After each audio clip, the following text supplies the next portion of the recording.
Well, this is me, Brian. This morning, it's pretty crisp out. This morning, it's like right now it's like about 38 degrees. It's probably like around 9:30 a.m.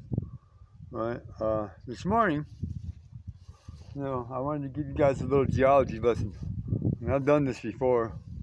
It's kind of cool. There's a couple other videos that I made, right, about the weather conditions and geography and some other stuff. I'll leave a couple of links in the description of this video, so you can you can link to those videos and you can look at those and see what else see what's going on. But anyways, this morning behind me, this is Toyabe Peak. This is the Toyabe mountain range right here. From this peak, which is that way to the slope, which is not that far, like probably about 10 miles, all the way around to where the next peak is French Peak, and then there's another one down over there, and then there's a third, fourth. This is a whole big old long range. It runs probably like 100 miles or so, the face of it. All right, and then where I'm at is in the valley. All right, so let's pick the phone up because I got to pick it up anyway. All right, and then over there, that's Wildcat Peak. Pretty sure you guys can see it. I'm hoping the sun's not messing this up too bad. Alright. Yeah, how about that? Okay, now you can see where the peak is. You see the two low spots on either side? That's a volcano, that's a volcano, and they both blew. Alright, and then over there, where the big bushes in the way. But over there is the highest mountain in this, that circles this valley. Alright. And that one is big, like a big, like lava dome. That one was pushed up. When all of this activity occurred, that mountain was pushed up. These mountains over there at the far end of this range are pushed up because it's like in sections. But right there, right where you see where the dark brown is and then where the white is, well, there's a canyon right there, a big, gigantic one, right? And that's where all of the water flowed out when the ice, oh man, I lost the word already. Right? When the ice started to melt, and then it all flowed down into the valley, and it flowed down over there, right into the center, right where there's this big old dry lake bed. Because you can see, if you look down the road, you can see how the road curves down and then goes back up on the other side, way over there. Well, that's where the dry lake bed is. And it's big. It's big. It's like about 5 miles across, long, and probably about 2 miles across. On the other side, there's a big rock formation that you can't see. Right, but that's pretty much the makeup of this valley. See, because them mountains way over there, they're like way over there. But that's pretty much, the shape of this valley. All right. Now, what the heck is this? I don't know. Somebody's sending me a message, I guess. Now, set the phone down, and let's get on with geology class. My friend Mike Rosen, he'd be proud of me right now, right? Because he was a geology teacher. Right. Let's get some kind of cool ass scenery going here or something. Right now,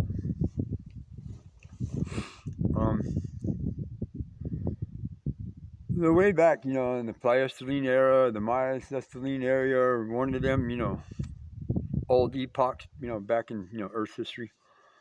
So let's go back probably 200-300 million years, say ago, maybe a little farther, right? When a lot of the volcanic activity was still happening on the planet. Right? This area here, because right now, right here, we're just like about 6,000 feet, above sea level. So this is the high desert, right? So, but this back then, during that time, this area right here, right, was ocean.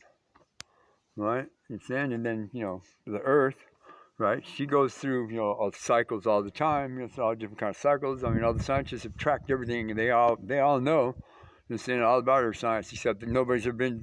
They don't explore the ocean. But anyways, right? Earth has probably been through a couple of thousand ice ages since it's slowed down enough to condense, right, and build magnetic fields to protect it. Right, from the sun's blast, right, and build an atmosphere and then life, water and all that stuff, right? Well, at one point, this valley, was probably, covered with, the big giant walls of ice, right? during that time. And when the volcanic activity reached its peak over there with that mountain over there, when they both blew, boom, boom, because you could see how it worked. When they both blew, boom, boom, and that one over there started rising up, and the ground started heating up, everything started getting hot, right?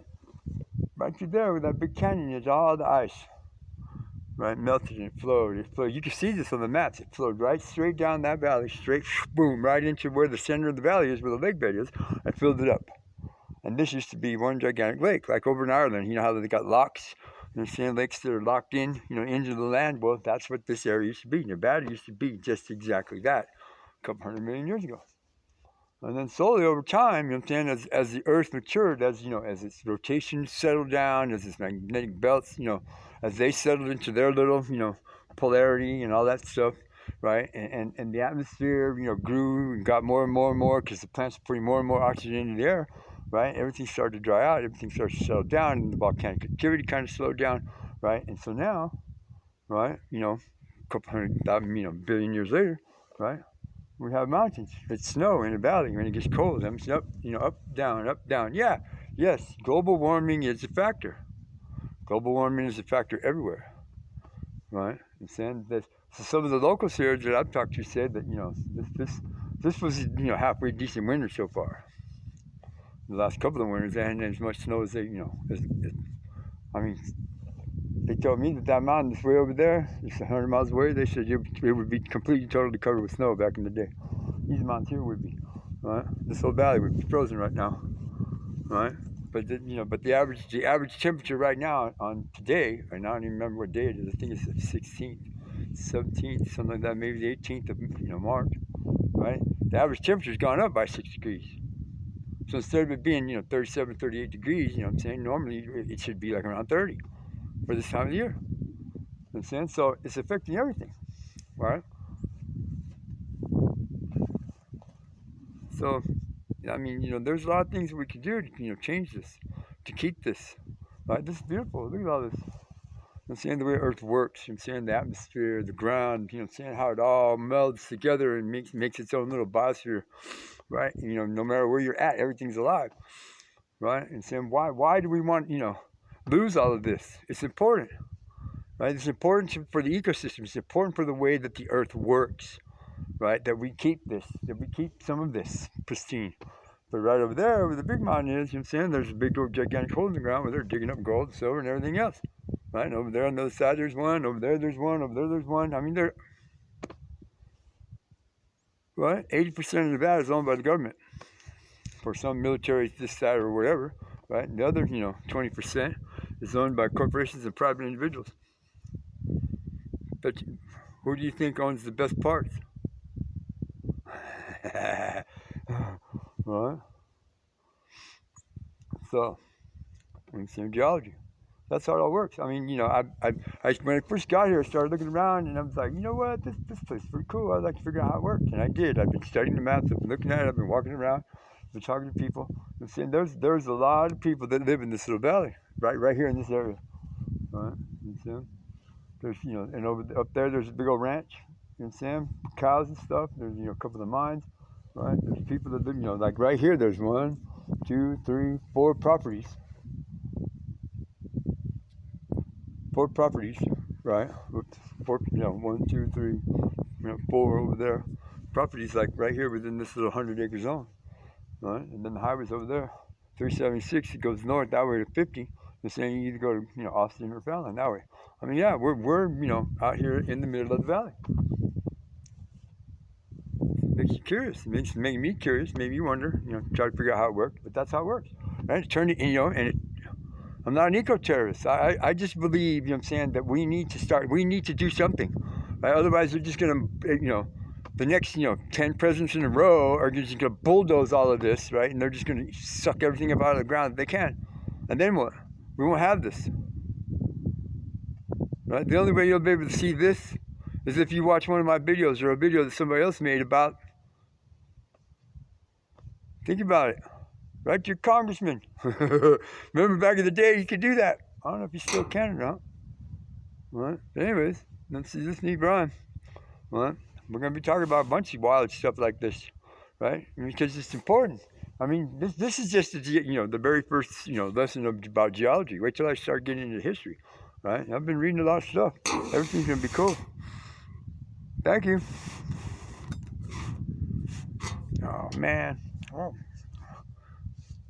It won't work when you got cotton gloves on, right? Right. So what did I do with the thing? Lost it probably. Ooh, turned off my finger. Thank you.